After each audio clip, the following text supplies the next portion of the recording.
जय जय जय जय जय भीम, जय जय जय जय जय भीम, जय जय जय जय जय भीम।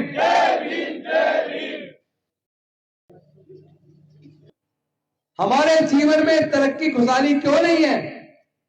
क्योंकि हमने अपने बुजुर्गों के दम को छोड़कर एक ऐसी सामाजिक व्यवस्था को स्वीकार कर लिया जो किसी को जन्म से नीच बनाती है, किसी को जन्म से ऊंच बनाती है, इंसान इंसान में भेद पैदा करती है, लोगों को जातियों में बांटती है, लोगों को वर्ण में बात करती है, लोगों के साथ पक्षपात करती है। ऐसे पक्षपात वाली, जातिवादी, वर्ण व्यवस्था वाली, छुआछूत, ऊंच नीच वाली व्यवस्था को हमें त्याग देना चाहिए। मैं अगले महीने 55 साल का हो जाऊंगा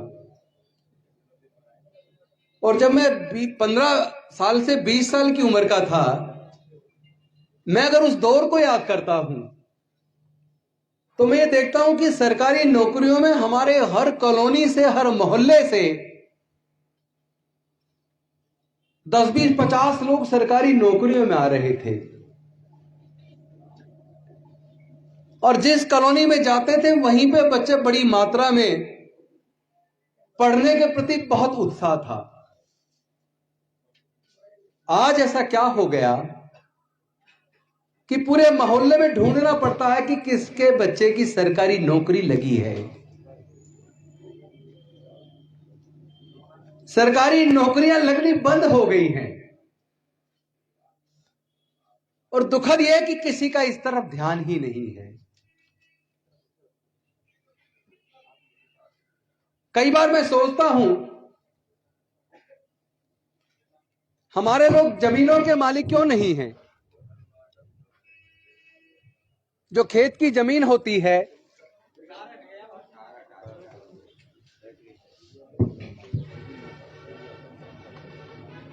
जो खेत की जमीन होती है, मैं पूरे देश में जाता हूं तो देखता हूं कि कोई 500 बीघे का मालिक है, कोई 100 बीघे का मालिक है, कोई 1000 एकड़ का मालिक है, कोई 50 एकड़ का मालिक है। मैं उन मालिकों में ढूंढता हूं कि क्या कोई दलित, पिछड़ा, आदिवासी, पिछड़े तो नहीं कहूंगा, अति पिछड़े कहूंगा, अति पिछड़ों में, दलितों में, आदिवासियों में मैं ढूंढने की कोशिश करता हूं कि क्या कोई 100 एकड़ का, 50 एकड़ का, 25 एकड़ का मालिक है। मुझे अपने लोग खेती की जमीन के मालिक नहीं दिखते। फिर मैं अपने आप से सवाल पूछता हूं कि जो जमीन है, क्या कोई खेत की जमीन अपनी मां के पेट से लेकर पैदा हुआ? अगर मां के पेट से जमीन लेकर पैदा नहीं होते तो केवल कुछ ही लोग जमीन के मालिक क्यों हैं? देश के दलित और आदिवासी और अति पिछड़े जमीनों के मालिक क्यों नहीं हैं? क्या इस सवाल का जवाब मिलना चाहिए कि नहीं मिलना चाहिए? मैं इस बात को मानने के लिए बिल्कुल भी तैयार नहीं हूं कि हमारे बुजुर्गों ने यह ना चाहा हो कि हमारे बच्चे भी आजाद पैदा हों, पढ़े लिखे और आगे बढ़े, हमारे बच्चे भी व्यापारी बने, इंडस्ट्रियलिस्ट बने, हमारे बच्चे भी संपत्तियों के मालिक हों। मैं ये मानने को तैयार नहीं हूं कि हमारे बुजुर्गों ने ऐसा ना चाहा हो। फिर ऐसे कौन से कारण हैं कि भारत में लगभग 3,500 साल तक हमारे दलित, आदिवासी, अति पिछड़े वर्ग के लोग वो ना तो कभी पढ़ पाए, ना कभी व्यापारी बन पाए, ना कभी संपत्ति के मालिक बने, ना किसी रियासत के मालिक बने, और तो और उनको तो मानवता का दर्जा भी न था। हजारों साल तक हमारे समाज के लोगों ने उत्पीड़न को झेला है, मानवता का दर्जा नहीं था। तो ये तो संभव नहीं है कि हमारे बुजुर्गों ने ये ना चाहा हो कि हमारे बच्चे भी स्वाभिमान के साथ जिए, हमारे बच्चे भी पढ़े लिखे व्यापारी बने। तो क्यों नहीं बन पाए? जब मैं इस सवाल का जवाब खोजने की कोशिश करता हूं तो मुझे इस सवाल का जवाब हमारे देश के धर्मशास्त्रों में मिलता है। क्योंकि देश चलता था मनुस्मृति से, देश चलता था धर्मशास्त्रों से, और मनुस्मृति और धर्मशास्त्रों में हमें मानवता का दर्जा न था। हमारे लोगों के ऊपर पढ़ने लिखने पर धार्मिक बंदिश थी, हमारे लोगों के व्यापार संपत्ति रखने पर धार्मिक बंदिश थी। बल्कि मनुस्मृति में तो यहां तक लिखा है कि अगर कोई अछूत संपत्ति जोड़ ले, कोई शूद्र संपत्ति जोड़ ले, तो उसकी संपत्ति छीन लेनी चाहिए, क्योंकि उसको संपत्ति रखने का अधिकार नहीं है। और ये व्यवस्था कोई 10, 20, 100, 50, 200, 400, 500, 1000 साल नहीं। देश के अंदर ये सामाजिक व्यवस्था लगभग 2,500-3 हजार साल तक चली। हमारे लोगों ने लगभग 2,500-3 हजार साल तक गुलामी को झेला है। हमें आपको सबको नतमस्तक होना चाहिए डॉक्टर बाबा साहेब अम्बेडकर जी का, जिन्होंने अपना पूरा जीवन जलाकर अपनी पत्नी माता रमाबाई को गंवाकर, अपने 4-4 बच्चों को गंवाकर हमारे हजारों साल की गुलामी तोड़ दी। सोच के देखो, अगर डॉक्टर बाबा साहेब अम्बेडकर ना होते तो हमारे पढ़ने लिखने का रास्ता ना खुला होता, हमारे लिए रिजर्वेशन की व्यवस्था ना हो पाती, हम लोग नौकरियों में ना आ पाते, हम लोग ग्राम प्रधान के सदस्य, जिला पंचायत सदस्य, निगम पार्षद, एमएलए और एमपी ना बने होते। हमें धन्यवाद करना चाहिए डॉक्टर बाबा साहेब अम्बेडकर जी का कि उन्होंने न केवल हमारे हजारों साल की गुलामियों को तोड़ा, न केवल हमारे पढ़ने लिखने के रास्तों को खोला, न हमारे केवल आगे बढ़ने के रास्ते को खोला, न केवल हमारी सरकारी नौकरियों के रास्ते को खोला, बल्कि हमें एमपी, एमएलए, मंत्री और मुख्यमंत्री और राष्ट्रपति बनने तक का रास्ता उन्होंने खोल दिया। लेकिन आज चिंता इस बात को लेकर ज्यादा है कि जो रास्ते डॉक्टर बाबा साहेब अम्बेडकर जी ने खोले थे, वो रास्ते एक साजिश के तहत हमारे देश की खुद की सरकारों ने बंद कर दिए। उनके मन में ये तकलीफ पैदा हो गई कि अगर इसी तरह दलितों, पिछड़ों, आदिवासियों, गरीबों, मजदूरों, किसानों के बच्चे पढ़ लिख कर जज, engineer, doctor, collector, scientist, professor बनेंगे तो उनको सस्ते मजदूर कहां से मिलेंगे? वो हमारे लोगों को केवल एक सस्ता मजदूर बनाना चाहते हैं। उन्होंने अब से लगभग 40 साल पहले षड्यंत्र किया, और षड्यंत्र करके पहले तो उन्होंने क्या किया, धीरे धीरे प्राइवेट स्कूल खोलने शुरू कर दिए और सरकारी स्कूलों को कमजोर करना शुरू कर दिया। और उसके बाद स्थिति ये आ गई, उनका इससे पेट नहीं भरा, वो नो डिटेंशन पॉलिसी ले आए। नो डिटेंशन पॉलिसी यानी कि किसी भी बच्चे को फेल मत करो, 1ली से 8वीं तक ऐसे ही पास कर दो, और फिर कानून बना दिया 9वीं में एग्जाम होगा, जो बच्चा एग्जाम में फेल हो जाए उसे स्कूल से निकाल दो। अब जिस बच्चे को तुमने 1ली से 8वीं तक ऐसे ही पास कर दिया, उसको कुछ सिखाया ही नहीं, किसी लायक बनाया ही नहीं, अब 9वीं में कहते हो पहले एग्जाम दे के एग्जाम पास करो तब आपका आगे एडमिशन होगा। मैं आपसे पूछना चाहता हूं, इस नो डिटेंशन पॉलिसी में जिसको बिना कुछ पढ़ाई लिखाए, बिना कुछ सिखाए आपने 8वीं तक पास करके 9वीं में भेज दिया, हिंदी में एप्लीकेशन लिखना तक नहीं सीख पाया, क्या ऐसा बच्चा 9th क्लास के एग्जाम को पास कर पाएगा? नहीं कर पाएगा ना।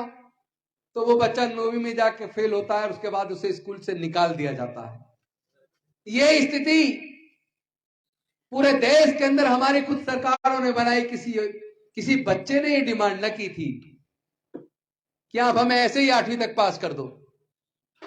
किसी बच्चों के पेरेंट्स ने भी ये डिमांड नहीं की थी, टीचर्स ने भी ये डिमांड नहीं की थी। तो ये आखिर योजना किसके कहने पर बनी? खैर, आज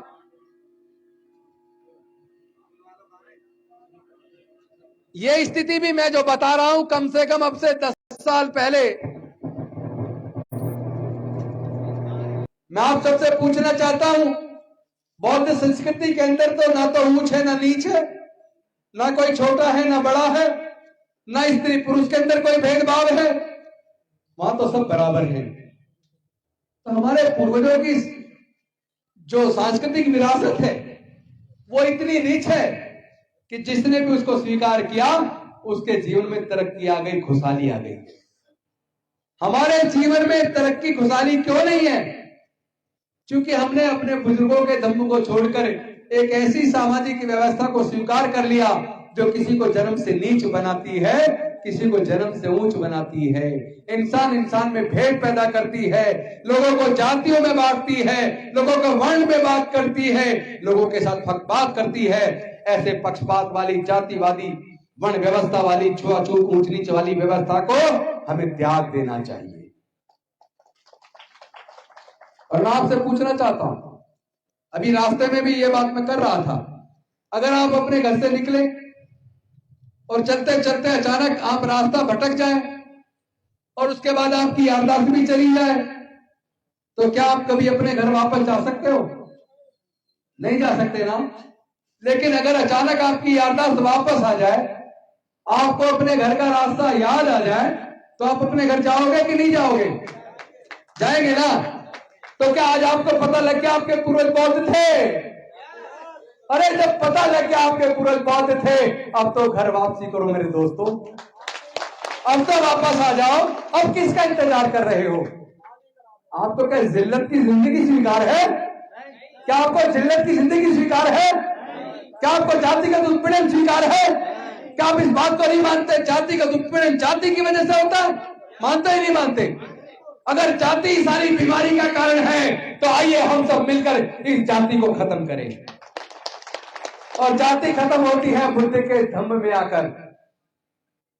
तो अब तो कम से कम अपने पूर्वजों की सांस्कृतिक विरासत में, बुद्ध के धम्म में घर वापसी करो।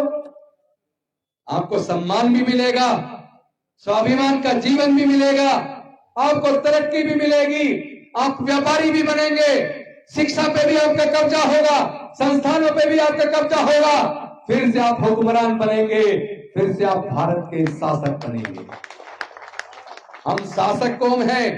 हमारे अंदर हमारे पूर्वजों का, शासकों का गुण है। अब हमें गुलामी स्वीकार नहीं है, हम वापस घर वापसी कर फिर से हुक्मरान बनने की दिशा में चल पड़े हैं। अगर हम सच्चे डॉक्टर बाबा साहब अम्बेडकर के सिपाही हैं, तो क्या हमें डॉक्टर बाबा साहब अम्बेडकर की बात को मानना चाहिए कि नहीं मानना चाहिए? मानना चाहिए ना।